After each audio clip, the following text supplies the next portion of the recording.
നിയമവഴിയിലൂടെയും പോകുന്നു. അതുകൂടാതെ നമ്മൾ ഇതിൽ പറയുന്ന പ്രതികരണങ്ങൾ അത് ഈ യൂത്ത് കോൺഗ്രസ് നേതൃത്വം മാത്രമല്ല കോൺഗ്രസ് നേതൃത്വവും മനസ്സിരുത്തി കേൾക്കേണ്ടതാണ് എന്നൊരു കാര്യമാണ് എനിക്കിതിൽ പറയാനുള്ളത്.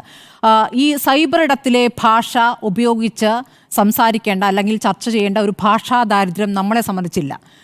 ആ ഒരു ഭാഷാ ദാരിദ്ര്യമില്ല. കാരണം സൈബർ ഇടത്തിൽ ഉപയോഗിക്കുന്ന നമ്മൾ മാധ്യമപ്രവർത്തകരെ തന്നെ അപമാനിക്കാൻ ഉപയോഗിക്കുന്ന ഒരു ഇരട്ടപ്പേരുണ്ടല്ലോ, അതൊക്കെ യഥേഷ്ടം ഉപയോഗിക്കുന്ന ആളുകളുണ്ട്. ചർച്ചകളിൽ വന്ന് നമ്മളോട് പറയുന്നവരുണ്ട്, എപ്പോഴും നമ്മളെ അങ്ങനെ തന്നെ അഭിസംബോധന ചെയ്യുന്നവരുണ്ട്.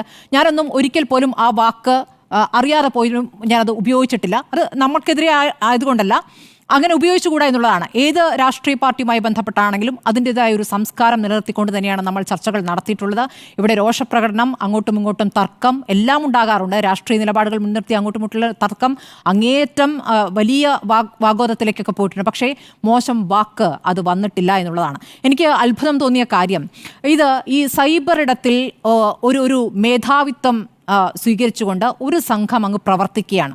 അത് ഏത് രാഷ്ട്രീയ പാർട്ടിയായാലും അവർ വിശദമായി പരിശോധിക്കേണ്ട ഒരു കാര്യമാണ്. ഇപ്പോൾ യൂത്ത് കോൺഗ്രസുമായി ബന്ധപ്പെട്ട വിഷയമാണ് നമ്മളിപ്പോൾ പറയുന്നത് എന്നുകൊണ്ട് യൂത്ത് കോൺഗ്രസിലെ പ്രധാനപ്പെട്ട നേതാക്കളുമായിട്ടൊക്കെ ഞാൻ ഇന്ന് സംസാരിച്ചിട്ടുണ്ട്. ഈ സംഭവത്തിന് ശേഷം ഞങ്ങളിങ്ങനെ പറഞ്ഞിട്ടില്ല എന്നുള്ള കാര്യം പറഞ്ഞു വരുമ്പോൾ അവർക്കും അത് ബോധ്യമാകുന്നുണ്ട്.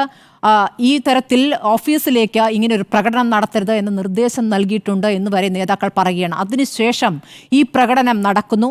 ഈ പ്രകടനത്തിന് ശേഷം ഇതേ നേതാക്കൾ വീണ്ടും ഇതൊക്കെ പറഞ്ഞ് ബോധ്യപ്പെട്ട നേതാക്കൾ തന്നെ ഫേസ്ബുക്ക് പോസ്റ്റ് ഇടുന്നു എന്നുള്ളതാണ് അത്ഭുതപ്പെടുത്തുന്നത്. അതിനർത്ഥം എന്താണെന്ന് വെച്ചാൽ ഈ തരത്തിൽ സൈബർ ഇടത്തിൽ ഇവരുടെ പോരാളികളാണ് എന്ന് അഭിനയിച്ചു നിൽക്കുന്ന ഈ തീവ്ര നിലപാടുള്ള ഈ വ്യക്തികൾ അവരുടെ ചൊൽപ്പടിക്കാണോ ഈ നേതാക്കൾ, അതോ അവരെ ഭയക്കുന്നു?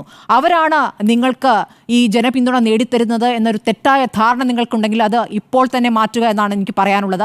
നിങ്ങൾ നയിക്കുന്ന സമരങ്ങൾ, നിങ്ങൾ നടത്തുന്ന സമരങ്ങൾ അതൊക്കെ വളരെ നന്നായി തന്നെ നമ്മളടക്കം എല്ലാ മാധ്യമങ്ങളും കൊടുക്കുന്നുണ്ട്. ഇപ്പോൾ ഹെഡ്ഗേവാറുമായി ബന്ധപ്പെട്ട് പാലക്കാട് നടക്കുന്ന സമരം യൂത്ത് കോൺഗ്രസ് ഏറ്റെടുത്ത സമരമാണ്. ശക്തമായ സമരത്തിൽ നിങ്ങളുടെ നേതാക്കൾ നടത്തിയ പ്രതികരണങ്ങളൊക്കെ അതേപടി കൊടുക്കുകയും അതിലൊരു നിലപാടെടുത്ത് ഞങ്ങളും ആ നിലപാടെടുത്ത് സംസാരിച്ചിട്ടും ഒക്കെ ഉള്ളതാണ്. ഇപ്പോൾ സർക്കാരുമായി ബന്ധപ്പെട്ട് നിങ്ങൾ പ്രതിപക്ഷത്താണല്ലോ, പ്രതിപക്ഷത്തെ യുവജന സംഘടനയാവുമ്പോൾ സർക്കാരുമായി ബന്ധപ്പെട്ടുള്ള വിമർശനങ്ങൾ അല്ലെങ്കിൽ സർക്കാരിൻ്റെ നടപടികളും നിലപാടുകളുമായി ബന്ധപ്പെട്ട് നിങ്ങൾക്കുള്ള വിമർശനങ്ങൾ, സമരവുമായി ബന്ധപ്പെട്ട് നിങ്ങൾ മുന്നോട്ട് പോകുമ്പോൾ ഈ സൈബർ ഇടത്തിൽ ഈ പോരാളികൾ എന്ന് പറയുന്ന ആളുകൾ ഈ വിഷയങ്ങൾ എത്രത്തോളം അഡ്രസ്സ് ചെയ്യുന്നുണ്ട്? അതായത് നിങ്ങൾ എടുക്കുന്ന സമര വിഷയങ്ങൾ എത്രത്തോളം അഡ്രസ്സ് ചെയ്ത് ഇവർ സൈബർ ഇടത്തിൽ അത് ഉപയോഗിക്കുന്നുണ്ട് എന്ന് നിങ്ങൾ പരിശോധിക്കുക. അവരതല്ല ചെയ്യുന്നത്. അവർ ചെയ്യുന്നത് നിങ്ങളുമായി ബന്ധപ്പെട്ട് എന്തെങ്കിലും എതിരഭിപ്രായമുള്ള മാധ്യമപ്രവർത്തകർ നടത്തുന്ന ചർച്ചകൾ, അതിലെ ചില ഭാഗങ്ങളെടുത്ത് മാധ്യമപ്രവർത്തകരെ അപമാനിക്കാൻ മുൻകൈയെടുക്കുക, അല്ലെങ്കിൽ ഏതെങ്കിലും വ്യക്തിക്കെതിരെ ആക്രമണം നടത്തുക. അതിലൂടെ നിങ്ങൾക്ക് അതിൽ ഒരു ഗുണമുണ്ടാകുമെന്നുള്ള പ്രതീതി സൃഷ്ടിക്കുകയാണ് ചെയ്യുന്നത്. യഥാർത്ഥത്തിൽ അതല്ല. നിങ്ങളെ പാലക്കാട് ജയിപ്പിച്ചതും അല്ലെങ്കിൽ യൂത്ത് കോൺഗ്രസ് പ്രധാനപ്പെട്ട നേതാക്കളെ നിങ്ങളെ ആളുകൾക്കിടയിൽ സ്വീകാര്യനാക്കിയതും ഈ പറയുന്ന ചെറിയ സംഘമല്ല എന്ന ഒരു കണ്ണ് തുറക്കൽ നിങ്ങൾക്ക് ഈ കാര്യത്തിൽ ഉണ്ടാകണം. നിങ്ങൾ വളരെ ബലഹീനരായി ഇപ്പോൾ നിൽക്കുന്നു എന്നുള്ളത് ദുഃഖം തോന്നുന്ന കാര്യമാണ്. കാരണം നിങ്ങൾക്ക് ബോധ്യപ്പെട്ട കാര്യത്തിലാണ് നിങ്ങൾ വീണ്ടും ഫേസ്ബുക്ക് പോസ്റ്റ് ഇടുന്നത്. നിങ്ങൾ പറഞ്ഞിട്ടും കേൾക്കാതെയാണ് ഒരു സംഘം ഇവിടെ വന്ന് ഞങ്ങളുടെ ഓഫീസിന് മുന്നിൽ സമരം നടത്തിയത്. അപ്പോൾ ഈ പറയുന്ന നിയമമാർഗം ഞങ്ങൾ സ്വീകരിക്കും. പക്ഷേ ഈ കാര്യം നിങ്ങൾ മനസ്സിരുത്തി പരിശോധിക്കേണ്ടതാണ്. ഇതൊരു രാഷ്ട്രീയ യുവജന ഒരു സംഘടനയ്ക്ക് മാത്രം മനസ്സിലാക്കേണ്ട കാര്യമല്ല. ഈ തരത്തിൽ പ്രവർത്തിക്കുന്ന ആരുണ്ടെങ്കിലും മനസ്സിലാക്കേണ്ട ഒരു കാര്യമാണ്. മാധ്യമപ്രവർത്തനത്തെ തടയാൻ, മാധ്യമപ്രവർത്തകരുടെ വായിൽ കയറി പറയാത്ത വാക്കുകൾ നിങ്ങളത് പറഞ്ഞു എന്ന രൂപത്തിൽ അപമാനിച്ചുകൊണ്ട് മുന്നോട്ട് പോകാൻ ആര് ശ്രമിച്ചാലും അതിനെ ഞങ്ങൾ ശക്തിയുക്തം എതിർക്കും. ഞങ്ങൾക്ക് പറയുന്നത് തുടരുകയും ചെയ്യുമെന്നാണ് ഈ ഘട്ടത്തിൽ പറയാനുള്ളത്. നമുക്ക് ഈ വിഷയത്തിലുള്ള കാര്യങ്ങൾ പറഞ്ഞ് അവസാനിപ്പിക്കുകയാണല്ലോ. ഇതിനകത്ത് ഒരു കാര്യം പറയാനുള്ളത്, ഈ വിഷയം ചർച്ച ചെയ്തത് യൂത്ത് കോൺഗ്രസിനെ ഏതെങ്കിലും തരത്തിൽ ഞങ്ങൾ ചെയ്ത കാര്യം ബോധ്യപ്പെടുത്താൻ വേണ്ടിയിട്ടല്ല. അക്കാര്യത്തിൽ ഞങ്ങൾക്കൊരു സംശയവുമില്ല. അത് നിങ്ങൾ ബോധ്യപ്പെടുകയോ ബോധ്യപ്പെടാതിരിക്കുകയോ ഒക്കെ നിങ്ങളുടെ മാത്രം വിഷയമാണ്. മറിച്ച് ഒരു മാധ്യമ പ്രസ്ഥാനത്തിന് ആ മാധ്യമ പ്രസ്ഥാനം പ്രവർത്തിച്ചുകൊണ്ടിരിക്കുന്ന സമൂഹത്തോടും അതിൻ്റെ പ്രേക്ഷകരോടും ഉത്തരവാദിത്തമുണ്ട്.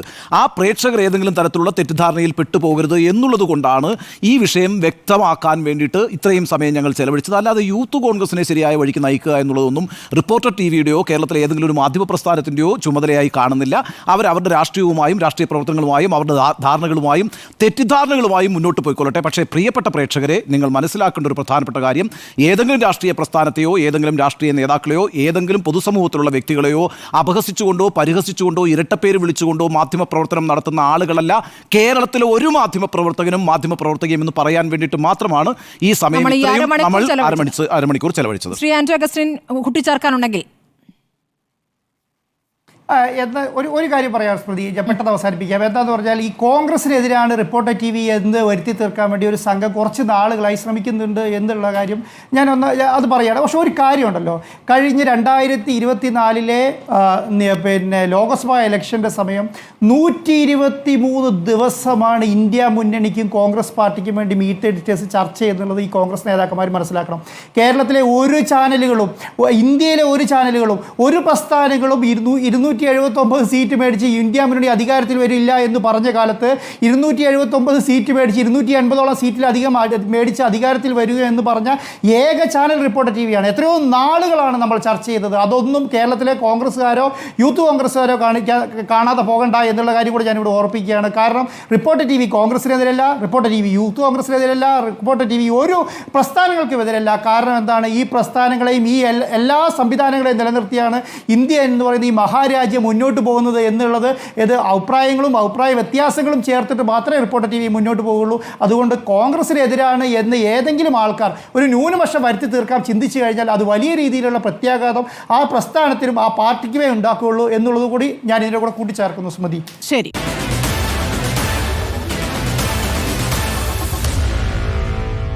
Meet the editors.